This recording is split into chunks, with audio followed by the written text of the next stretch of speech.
السلام علیکم میرے پیارے پیارے ویورز، ویڈیو اچھی لگے تو لائک شیئر اینڈ سبسکرائب کر دیجیے گا۔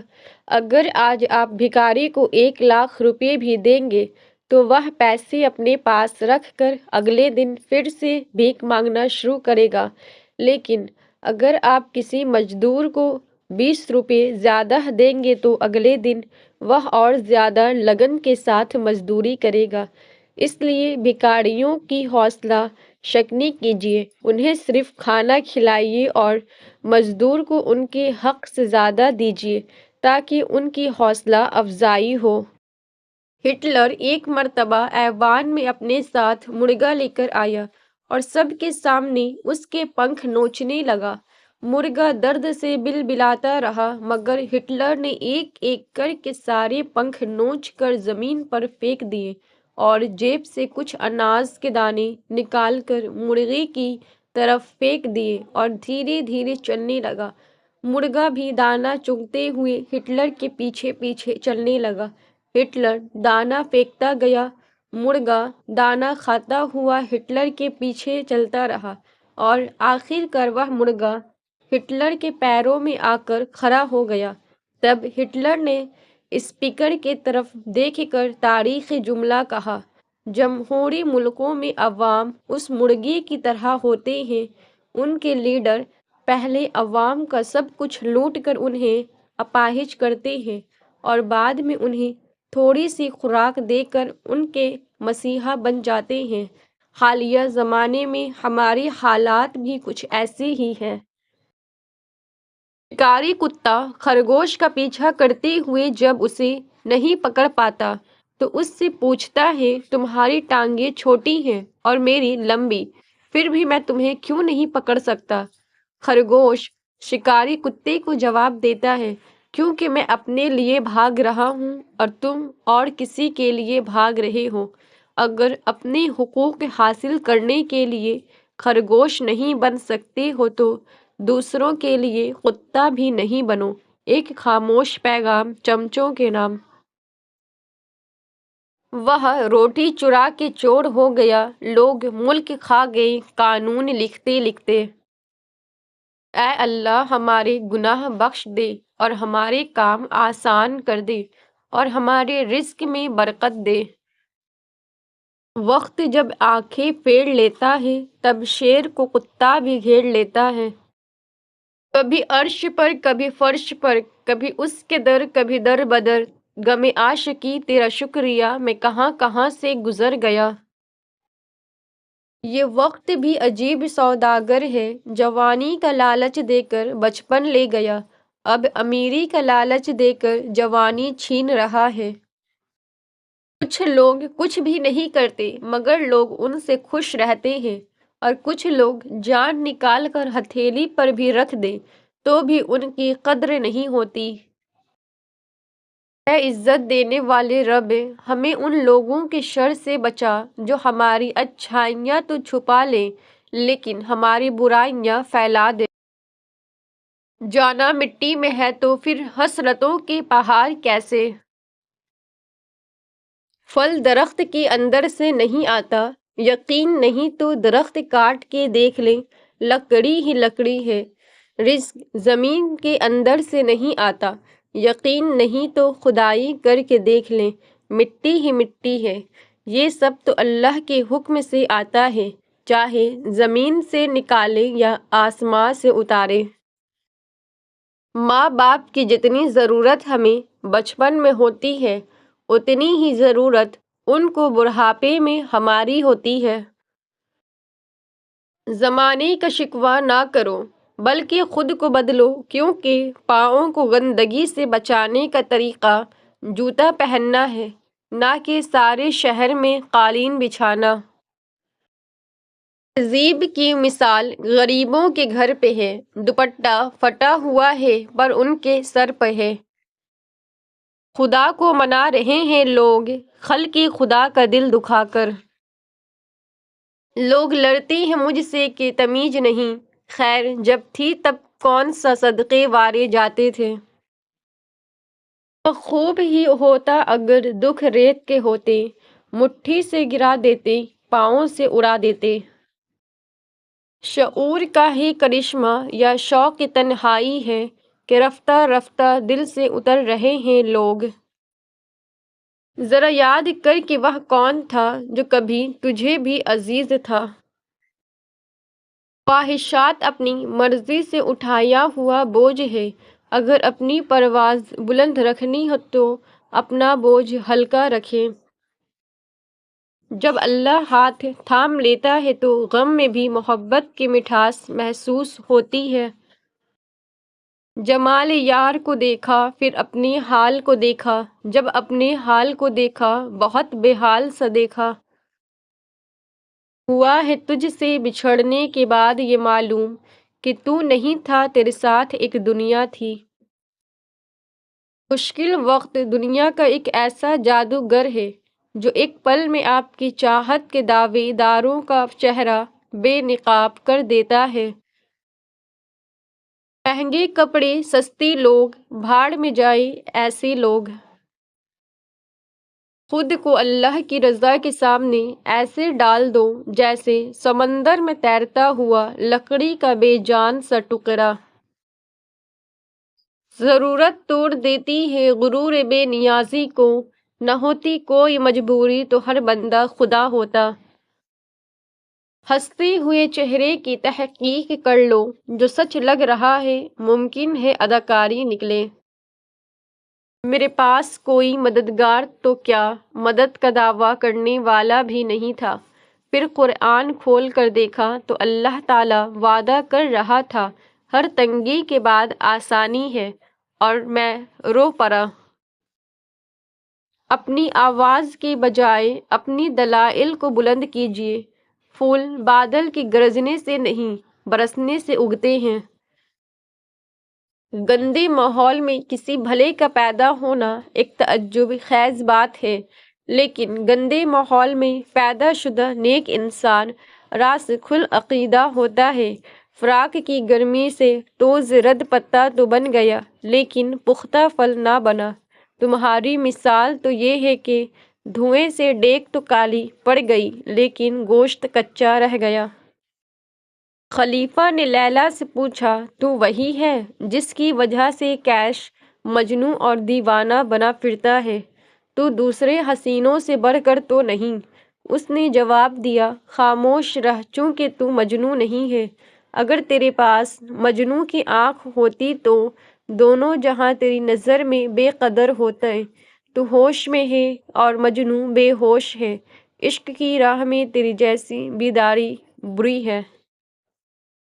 جب انسان کسی رنج و مصیبت کا اللہ سے شکوہ کرتا ہے تو اللہ فرماتا ہے کہ اس مصیبت کا شکوہ کیسا ہے؟ یہ مصیبت تو تجھے میری طرف متوجہ کر رہی ہے۔ شکوہ تو دراصل میری اس نعمت کا ہونا چاہیے جو تجھ کو مجھ سے بے نیاز بناتی تھی۔ عقل جیسی شریف چیز پر کمینے نفس کا غلبہ اس وجہ سے ہو جاتا ہے کہ تو عقل سے بیگانہ ہو گیا ہے اور تو نے اپنے اندر نفس کو بسا لیا ہے۔ اب نفس کا کتا اپنے گھر پر رہ کر شیر ہو گیا ہے اور عقل بیچاری ماری ماری پھر رہی ہے۔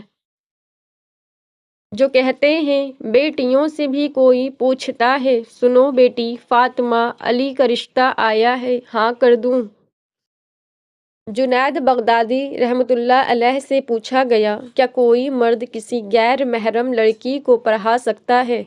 فرمایا، اگر پڑھانے والا بایزید بستانی ہو اور پڑھنے والی رابعہ بصری ہو، جس جگہ پر پڑھایا جا رہا ہو وہ بیت اللہ شریف ہو اور جو کچھ پڑھایا جا رہا ہو وہ کلام اللہ شریف ہو، پھر بھی اجازت نہیں ہے۔ اے ظالم، ظلم کی جو صفت تو لوگوں میں دیکھتا ہے اکثر تیری اپنی خصلت ہی ان میں ہوتی ہے۔ ظلم کر کے تو زخم اپنے آپ پر ہی لگا رہا ہے اور اپنی گرد لعنت کے تار بن رہا ہے۔ جب تو اپنی اس عادت کی گہرائی میں پہنچے گا پھر تجھے خود بخود معلوم ہو جائے گا۔ لوگوں کو دیکھ کر عبرت پکڑ اور اپنی اصلاح کر۔ خالد بن ولید کا پیغام مسلم امت کے نام۔ موت لکھی نہ ہو تو موت خود زندگی کی حفاظت کرتی ہے۔ جب موت مقدر ہو تو زندگی دوڑتی ہوئی موت سے لپٹ جاتی ہے۔ زندگی سے زیادہ کوئی نہیں جی سکتا اور موت سے پہلے کوئی مر نہیں سکتا۔ دنیا کے بزدلوں کو میرا یہ پیغام پہنچا دو کہ اگر میدان جہاد میں موت لکھی ہوتی تو اس خالد بن ولید کی موت بستر پہ نہ آتی۔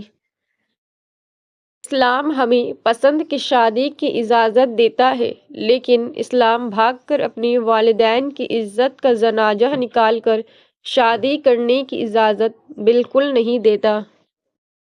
رندے جب کھاتے ہیں ان کا سر جھک جاتا ہے اور جب پانی پیتے ہیں تو ان کی نگاہ آسمان پر اٹھ جاتی ہے۔ یہ عاجزی اور شکر گزاری کی خوبصورت مثال ہے۔ اللہ ہمیں عاجزی و شکر گزاری عطا فرمائے، آمین۔ حضرت بلال حبشی تھے، سید نہیں تھے، کالے تھے، سفید نہیں تھے، غریب تھے، امیر نہیں تھے، غلام تھے، آزاد نہیں تھے، ان پڑھ تھے، عالم نہیں تھے، لیکن ان کے تقویٰ کا یہ عالم تھا کہ آپ مکہ کی سرد زمین پر چلتے اور قدموں کی آہٹ جنت میں سنائی دیتی۔ دنیا والے زیادتی کریں تو مسکراتے ہوئے معاف کر دیا کرو۔ یوسف کو تو بھائیوں نے کنویں میں پھینک دیا تھا، اللہ تعالیٰ نے انہیں بادشاہ بنا دیا۔ بے شک ہر مشکل کے بعد آسانی ہے۔ حرام تعلق کبھی حلال نہیں بنتے، خواہ آپ کے چاہنے والے آپ کو سحری اور فجر کی نماز کے لیے ہی کیوں نہ اٹھاتے ہوں۔ بے سکونی بڑھ جائے تو عبادت کا وقت بڑھا دو اور اللہ سے بات کرو اور اپنے دکھ کا مداوع اسی سے مانگو، وہ ہی رحیم و کریم ہے۔ اگر آپ اپنی کسی بات پہ ضد کر رہے ہیں یا خواہش کر رہے ہیں یا آپ کہتے ہیں کہ اللہ تعالیٰ یہ کام کر دے تو میں مطمئن ہو جاؤں گا، تو یاد رکھیں کہ آپ کے کسی کام کے مکمل ہونے کا نام سکون قلب نہیں۔ اللہ کی طرف سے جو ہو رہا ہے اگر اس کو پسند کر کے آپ چلنا شروع ہو جائیں سکون قلب ہو جائے گا۔ اگر چنار کے پتے جھڑ جائیں تو خدا اس کو نئے پتے عطا کرتا ہے۔ اگر سخاوت کی وجہ سے تیرے ہاتھ میں مال نہ رہا تو خدا کی مہربانی تجھے برباد نہ ہونے دے گی۔ جو کھیت بوتا ہے اس کا ڈھیر خالی ہو جاتا ہے، لیکن اس کی کھیتی میں زیادتی ہو جاتی ہے، اور جس نے ڈھیر میں رہنے دیا اور بخل کیا تو گھن اور چوہے تو اپنا کام دکھا ہی دیں گے۔ کسی غریب کا کب احترام کرتی ہے یہ دنیا، لباس دیکھ کر سلام کرتی ہے۔ آپ ایک کام کرو کہ اس زندگی میں آپ کی زبان سے کسی غیر حاضر یا حاضر شخص کا گلہ نہ نکلے اور آپ کے کان میں کسی غیر حاضر کا گلہ نہ پڑے۔ بس آپ نہ گلہ کرو اور نہ گلہ سنو، بس یہی زندگی جنت بننی شروع ہو جائے گی۔ ایک شخص غصے کا بہت تیز تھا۔ ایک عالم نے مشورہ دیا، جب غصہ آئے تو جنگل جا کر درخت میں کیل ٹھوکنا۔ اس نے ایسا ہی کیا۔ آخر ایک دن اس کا غصہ ختم ہو گیا۔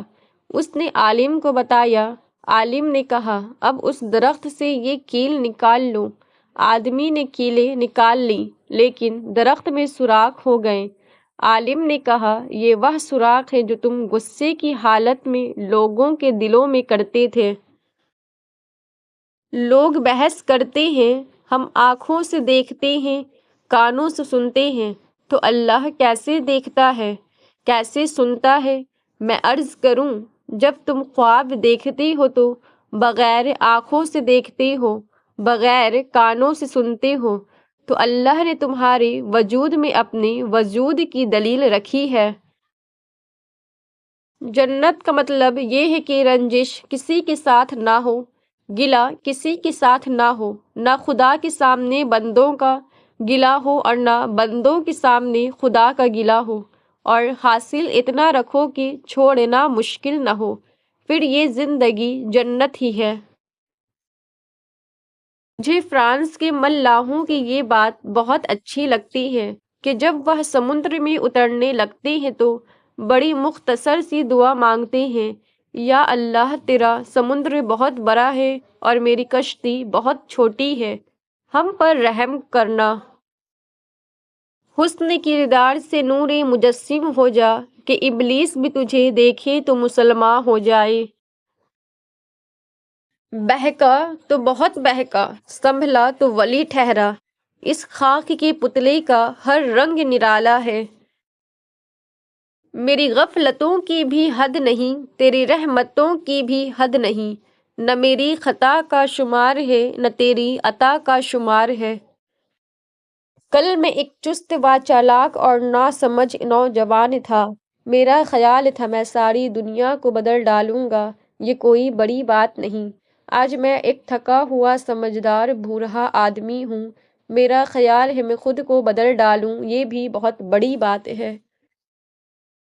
یہ جان لو کہ ڈر ہوتا ہی نہیں، یہ تو بس تمہاری سوچ میں کہیں ہوتا ہے۔ خطرہ ایک حقیقت ہے لیکن ڈر ایک خیال۔ مرشد کو تصور میں رکھ کر نماز پڑھتا ہوں، دنیا جانتی نہیں میں کون سی نماز پڑھتا ہوں۔ نہ فرض کی نہ سنت کی نماز پڑھتا ہوں، میں تو عاشق ہوں، عشق کی نماز پڑھتا ہوں۔ نہ ڈھونڈے خدا کو زمین و آسماں کی گردش میں، اگر وہ تیرے دل میں نہیں تو پھر تیرے لیے کہیں بھی نہیں۔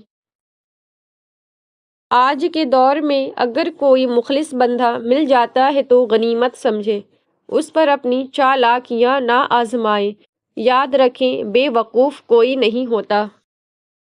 بیٹیوں کا دکھ سمجھنا بڑا مشکل ہے، ان کے لیے تو اسی گھر میں جگہ نہیں رہتی جہاں وہ پیدا ہوتی ہیں۔ کسی کا دل توڑ کر معافی مانگنا بہت آسان ہے، لیکن اپنا دل ٹوٹنے پر کسی کو معاف کر دینا بہت مشکل ہے۔ ہمیشہ میٹھے الفاظ بولو، کبھی الفاظ واپس لینے پڑے تو کڑوے نہ لگیں۔ کسی کے جذبات کو اتنی چوٹ نہ پہنچاؤ کہ آپ کا خیال بھی اسے آئے تو اسے تکلیف ہو۔ جسم کو روح کی شرافت کو اس سے سمجھ لو کہ جسم کی پرورش روح کرتی ہے، بغیر روح کے جسم کس قدر ذلیل شے ہے کہ اسے مٹی میں دفن کر دیا جاتا ہے۔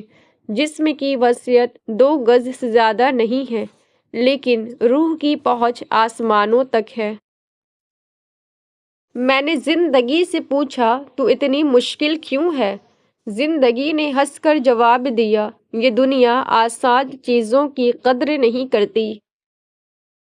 تنہا رہ لیں مگر اپنا معیار مت گرائیے، عزت کے بغیر محبت کا کوئی وجود نہیں۔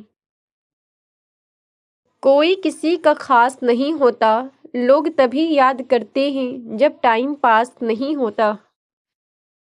رشتے توڑنے کا مشورہ تو کوئی بھی دے سکتا ہے، مگر رشتے جوڑنے اور نبھانے کی ترغیب کوئی باشعور شخص ہی دے سکتا ہے۔ تمہارے کردار کی ٹھیک سے پہچان اس وقت ہوتی ہے جب تم کسی ایسے شخص سے بھلائی کرو جو تمہیں بدلے میں کچھ بھی نہ دے سکتا ہو۔ فاصلے کبھی رشتے الگ نہیں کرتے اور نزدیکیاں کبھی رشتے نہیں بناتی۔ اگر احساس سچے اور پرخلوص ہو تو رشتے ہمیشہ زندہ رہتے ہیں۔